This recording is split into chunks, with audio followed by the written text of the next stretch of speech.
உங்கள் favourite TV ஷோக்களை இனி miss பண்ண தேவையில்லை. ZEE5 இல் முற்றிலும் இலவசமாக காணுங்கள். இங்கேயும் எப்பொழுதும். அம்மா அம்மா எனக்கு என்னவோ ஆக்சிடென்டா இருக்குன்னு தோணலம்மா. அப்படின்னா என்ன காவேரி அத்தை குஷியை கிட்னாப் பண்ண முயற்சி பண்ணிருக்காங்கன்னா அப்ப குஷியோட ஆக்சிடென்ட்டையும் அவங்க பண்ணிருக்க வாய்ப்பு இருக்குல்ல?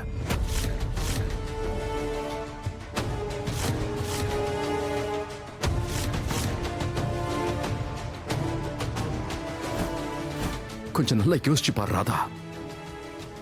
நாம தாமினி கிட்ட சேலஞ்ச் பண்ணோம்ல, நாங்க இந்த போட்டியில கலந்துப்போம்.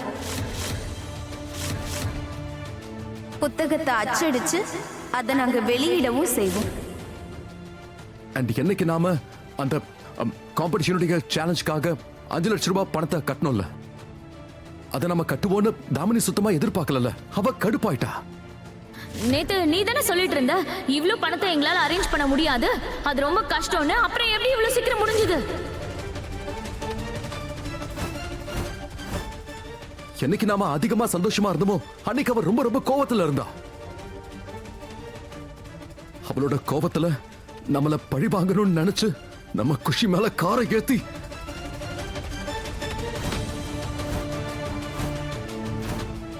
ஒருவேளை அவ அந்த மாதிரி ஏதாவது பண்ணிருந்தா அந்த கடவுள் மேல ஆணையா சொல்றேன், நான் அவளை விடவே மாட்டேன். அம்மா அவதான் பண்ணிருக்காமா. அவங்க 2 பேரும் என்னெல்லாம் பண்ணுவாங்க, எவ்வளவு கீழ்த்தரமா போவாங்கன்னு தெரியும்ல. தப்பே பண்ணாத ராதாவை தூக்கு மேடை வரைக்கும் அனுப்புனவ.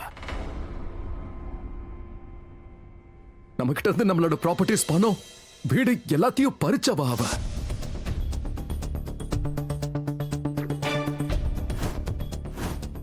அம்மா ராதா சொல்றது கரெக்ட் தான். அவங்க 2 பேரும் சுத்தமா மனசாட்சியே இல்லாம நடந்துக்கிறாங்க. கொஞ்சம் யோசிச்சு பாருங்கம்மா. ஸ்கூல் பக்கத்துல அவ்வளவு வேகமா யாருமா காரை ஓட்டுவாங்க?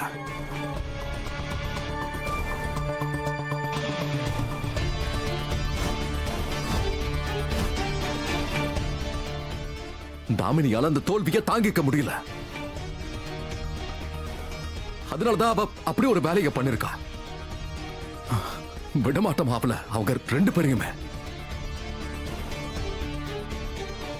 நீ சொல்றது கரெக்ட் மோகன். இது எல்லாமே அந்த தாமினியோட வேலையா தான் இருக்கும்.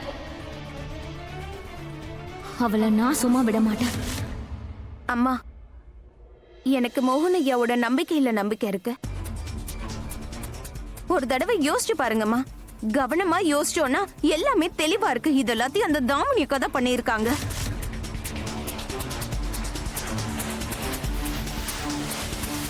இப்ப நேரம் வந்துடுச்சு.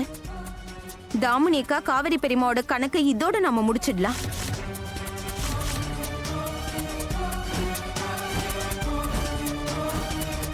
ZEE5 ஆப்பை டவுன்லோட் செய்து அனைத்து எபிசோடுகளையும் இலவசமாக பாருங்க.